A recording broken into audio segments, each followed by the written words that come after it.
একটা সমঝোতা হবে হবে এরকম পর্যায়ে যখন আসছে, তখন হরমুজ প্রণালীতে উভয় পক্ষ তাদের পাল্টাপাল্টি আক্রমণের মাত্রা বাড়াচ্ছে।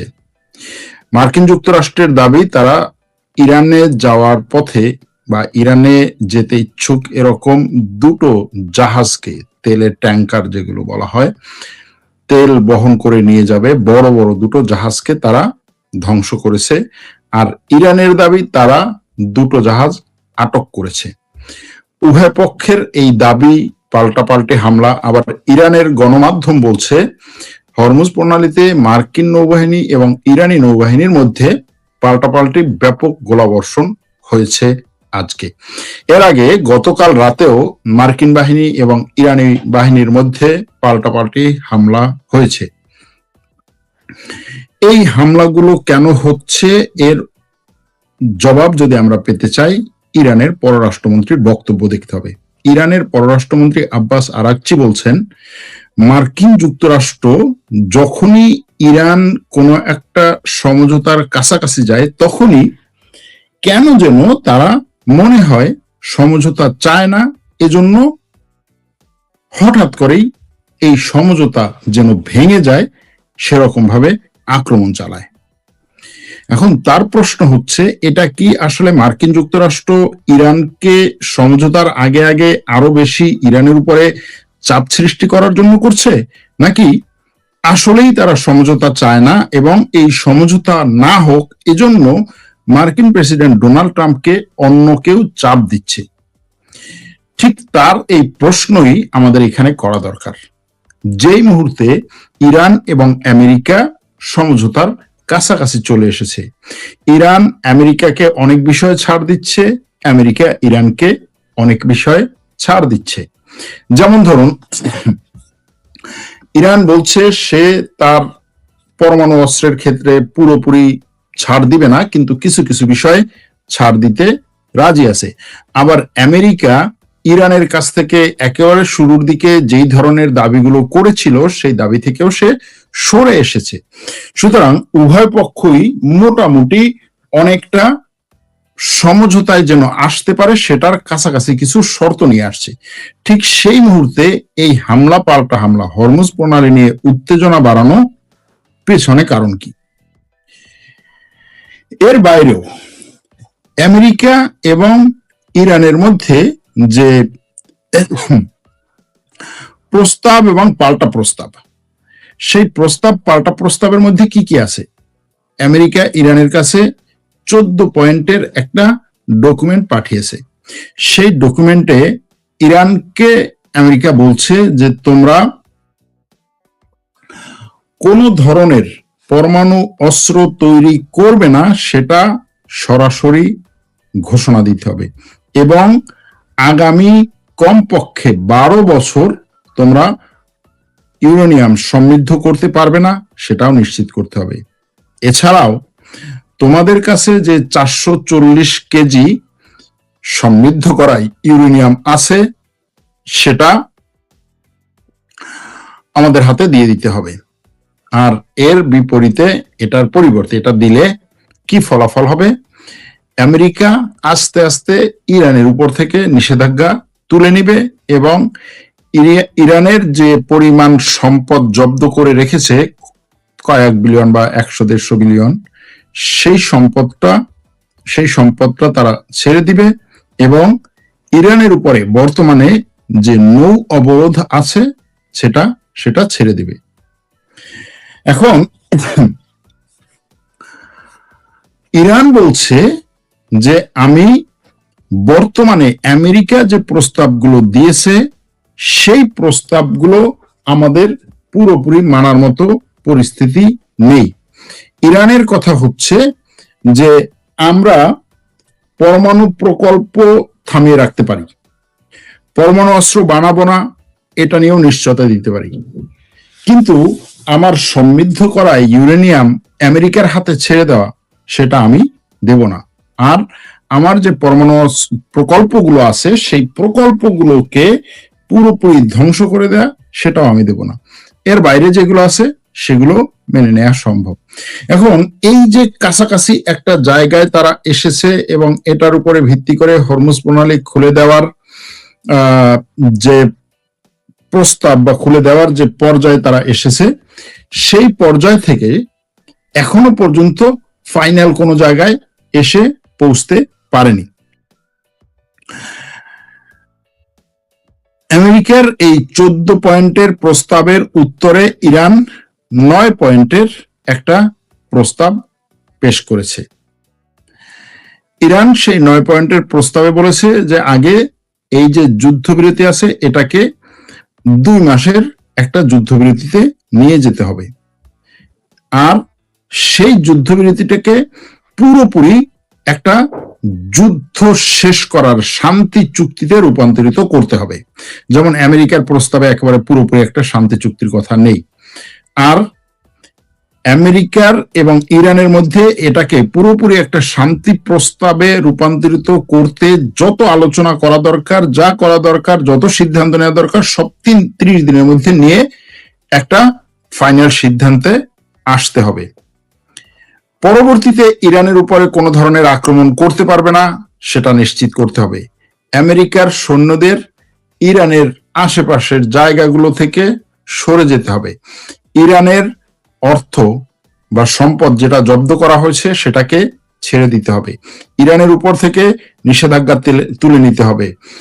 যুদ্ধের যে ক্ষতি হয়েছে সেই ক্ষতিপূরণ দিতে হবে এবং অন্য সব দেশে, যে সমস্ত দেশে ইরানের প্রক্সি আছে বা যে সমস্ত দেশে এখন আমেরিকা ইসরায়েলের যুদ্ধ চলছে, সেই সমস্ত দেশে যুদ্ধ বন্ধ করতে হবে।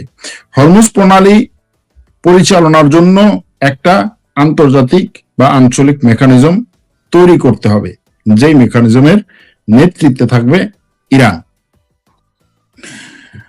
এখন এই যে ইরানের 9 পয়েন্ট বা 10 পয়েন্টের যে প্রস্তাব, এই প্রস্তাবে ইরান পরমাণু ইউরেনিয়াম সমৃদ্ধ করা ইউরেনিয়াম হস্তান্তর করবে, এটা কোনোভাবেই সে মেনে নিচ্ছে না, মেনে নিবে না। এখন জিনিসটা হচ্ছে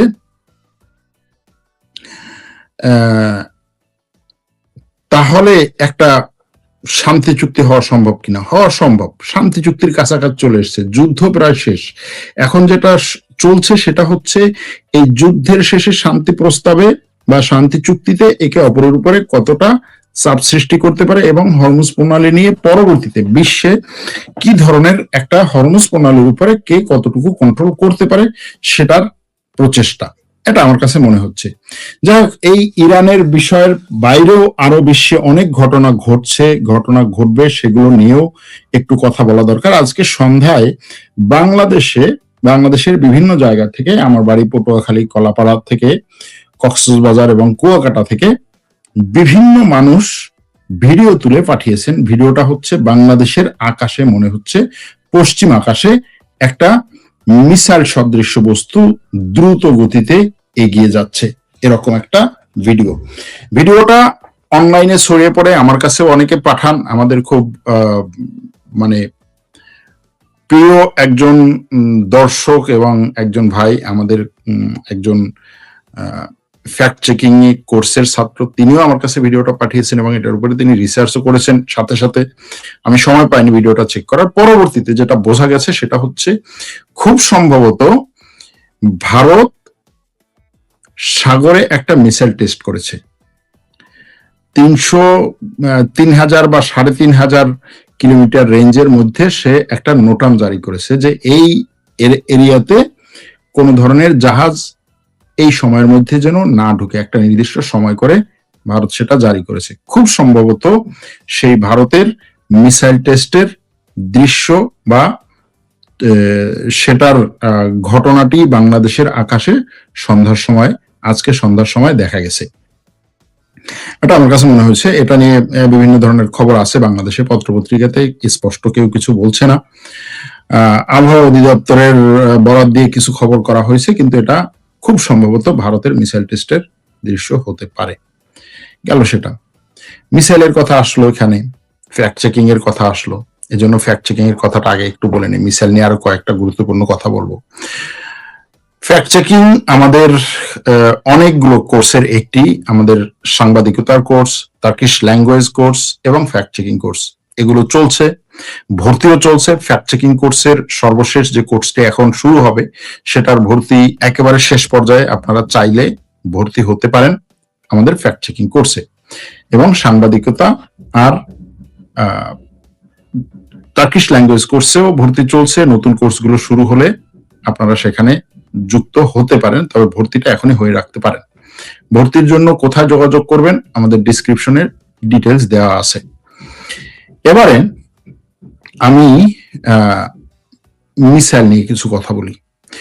তুরস্ক গত কয়েকদিন আগে তার একটা আইসিবিএম বা ইন্টারকন্টিনেন্টাল ব্যালিস্টিক মিসাইল অর্থাৎ আন্তঃমহাদেশীয় ব্যালিস্টিক মিসাইল উন্মোচন করেছে, যেটার পাল্লা হচ্ছে ৬,০০০ কিলোমিটার। ৫,০০০ কিলোমিটারের বেশি হলেই এটাকে আন্তঃমহাদেশীয় ব্যালিস্টিক মিসাইল বলা হয়। সেই দিক থেকে তুরস্কের এই ব্যালিস্টিক মিসাইল এর গতি এবং এর পাল্লা সবকিছু মিলিয়ে এটাকে বলা হচ্ছে যে অত্যন্ত গুরুত্বপূর্ণ একটা অস্ত্র। এখন এই অস্ত্র দিয়ে তুরস্ক কি করবে, এই অস্ত্রের পরীক্ষা হয়েছে কিনা, এই অস্ত্র আসলেই তুরস্কের কাছে আছে কিনা, এই অস্ত্র থাকলে তুরস্ক কি করবে, না থাকলে কি করবে, কার বিরুদ্ধে এই অস্ত্র তুরস্ক ব্যবহার করবে, এরকম অনেক ধরনের কথা, অনেক ধরনের প্রশ্ন আপনাদের কাছ থেকে পাচ্ছি। এই অস্ত্রের পরীক্ষা তুরস্ক এখনো পর্যন্ত করে নাই যতটুকু জানা যাচ্ছে, অর্থাৎ তুরস্ক ঘোষণা করে না। ঘোষণা না দিয়ে এই অস্ত্রের পরীক্ষা করা সম্ভব না, কারণ হচ্ছে একটু আগে যেটা বললাম যে ভারত যখন ৩,৫০০ কিলোমিটার এরিয়ার মধ্যে সে নোটাম জারি করেছে, তখন ধারণা করা হয় যে সে এই রেঞ্জের বা এর কাছাকাছি রেঞ্জের একটা মিসাইল পরীক্ষা চালাবে। ঠিক সেইভাবে তুরস্ক যদি এই ধরনের কোনো মিসাইল পরীক্ষা চালায় তাহলে তার নোটাম জারি করতে হয়। এরকম নোটাম জারি করার জায়গা তুরস্কে নেই, একটা আছে, সেটা হচ্ছে তুরস্কের মিত্র রাষ্ট্র সোমালিয়াতে। কিন্তু সোমালিয়া থেকে এই ধরনের কোনো নোটাম জারি করা হয়েছে এখনো পর্যন্ত আমাদের নজরে আসে নাই। সেই দিক থেকে বলা যায় যে এই মিসাইলের পরীক্ষা হয় নাই। তাহলে এই মিসাইল কি জাস্ট একটা হচ্ছে শো? না, শো না। পরীক্ষা হওয়ার আগে এই ধরনের মিসাইল তৈরি করার যে সক্ষমতা, যে নো হাউ, যে টেকনোলজি যেগুলো দরকার, সেই জিনিসগুলো অর্জন করা এবং এটার তৈরি করার ক্ষমতাটা অর্জন করা, যে হ্যাঁ আমি এটা ঘোষণা দিচ্ছি এবং এটা তৈরি করার ক্ষমতা আমি অর্জন করেছি, এটা একটা বড় ব্যাপার। বড় ব্যাপার এই জন্য যে আপনি এর আগের ধাপগুলো যদি শেষ করতে পারেন, যে এর আগে আপনার ১,০০০ কিলোমিটার, ১,৫০০ কিলোমিটার, ২,০০০ কিলোমিটার ব্যালিস্টিক মিসাইল, সর্বপাল্লার ব্যালিস্টিক মিসাইল, এগুলো আপনি যদি সফলভাবে করেন, পরবর্তীটা আপনি এটাকে ল্যাবরেটরিতে আপনি করার পরে বলতে পারেন যে হ্যাঁ আমার মোটামুটি এটা আমি তৈরি করার বা এই প্রকল্প আমি ঘোষণা দিচ্ছি। সেটা তুরস্ক দেওয়ার মাধ্যমে আসলে তুরস্ক যে স্ট্র্যাটেজিক দিক দিয়ে এই সামরিক শিল্পে নিজেকে একটা, কি বলবো এটাকে, নিজেকে বিশ্বের 10টা বড় প্লেয়ারের মধ্যে যে ঢোকানোর জন্য অ্যাগ্রেসিভলি আগাচ্ছে সেটার প্রমাণ। তুরস্কের বাইকার একটা কোম্পানি, সেই বাইকার কোম্পানি তৈরি করেছে খিজির এলমা নামক একটা মানবহীন যুদ্ধ বিমান। সেই যুদ্ধ বিমান গত 2 বছর ধরে ব্যাপক পরিমাণে সে তার কয়েকটা প্রোটোটাইপ নিয়ে তারপরে হচ্ছে পরীক্ষা চালিয়েছে। সব ধরনের পরীক্ষা, আপনার ভূমিতে পরীক্ষা, আকাশে পরীক্ষা, ওড়ার পরীক্ষা, নামার পরীক্ষা, অটোনম পরীক্ষা, এভিওনিক্স পরীক্ষা, অস্ত্র নিক্ষেপের পরীক্ষা, অস্ত্র বহনের পরীক্ষা, অস্ত্র নিক্ষেপে কতটা নিখুঁত সেটার পরীক্ষা, মানব চালিত যুদ্ধ বিমানের সাথে মানবহীন যুদ্ধ বিমানের যে সমন্বয় করে কিভাবে পরিচালনা হবে সেটার পরীক্ষা। এই পরীক্ষাগুলো চলছে এবং তুরস্ক হয়তোবা আগামী বছরই এই যুদ্ধ বিমান তার বিমান বাহিনীর কাছে হস্তান্তর করবে।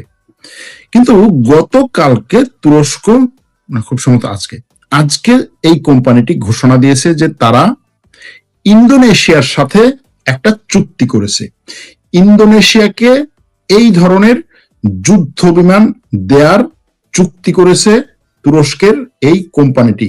ইন্দোনেশিয়াকে তারা 12টা যুদ্ধ বিমান দেবে, যার সাপ্লাই দেওয়া শুরু হবে সাল থেকে।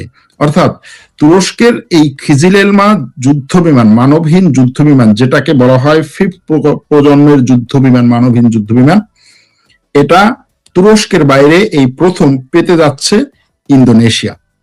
এছাড়াও তুরস্কের সাথে সৌদি আরবের দ্বিপাক্ষিক কিছু স্ট্র্যাটেজিক চুক্তি হচ্ছে। এটা নিয়ে দুই পক্ষ ব্যাপক পরিমাণে কাজ করছে, সামনে আগাচ্ছে, এবং তাদের এই হাই লেভেল স্ট্র্যাটেজিক যে ফোরাম, সেই ফোরামের মিটিং হচ্ছে, সেখানে নতুন নতুন চুক্তিগুলো হচ্ছে। এবং এই সব চুক্তির মধ্যে সবচেয়ে বড় যে বিষয়গুলো সামনে আসে, একটা হচ্ছে সমরাস্ত্র বা প্রতিরক্ষা শিল্প, আরেকটা হচ্ছে জ্বালানি বা তেল গ্যাসের সেক্টর। ঠিক একইভাবে আলজেরিয়ার রাষ্ট্রপতি গতকাল তুরস্ক সফর করেছেন। তার তুরস্ক সফরে তুরস্কের রাষ্ট্রপতি তাকে নিজে বিমানবন্দরে গিয়ে লাল গালিচা বিছিয়ে তাকে সেখানে ব্যাপক পরিমাণে একটা জাঁকজমকপূর্ণ সংবর্ধনা করেছেন। এটা আসলে এরদোগান এর আগে খুব কাউকে করেন না। বিদেশের একজন রাষ্ট্রপ্রধান আসবে, তাকে পররাষ্ট্রমন্ত্রী বা ভাইস প্রেসিডেন্ট গিয়ে বিমানবন্দরে ওয়েলকাম জানাবে, অথবা আরো একটু নিম্ন লেভেলের অফিসাররাও যেতে পারে, পররাষ্ট্রমন্ত্রী অথবা আঙ্কারার যে গভর্নর, এরকম কেউ হতে পারে। তারপরে সে যখন রাষ্ট্রপতির যে ভবন অথবা কি বলে রাজপ্রাসাদ, সেখানে যখন ঢুকবে তখন তাকে সব ধরনের সংবর্ধনা দেয়া হয়। এটাই হচ্ছে তুরস্কের এ যাবৎকালে যতগুলো দেখেছি প্রায় সবগুলোই। কিন্তু এই আলজেরিয়ার প্রেসিডেন্ট তুরস্কে আসায় তুর্কি প্রেসিডেন্ট তাকে এই যে অতিরিক্ত মানে হচ্ছে একেবারে কি বলে এটাকে অভূতপূর্ব একটা সংবর্ধনা দেয়া বা সম্মান দেখানো, এটার পিছনে অবশ্যই কারণ আছে।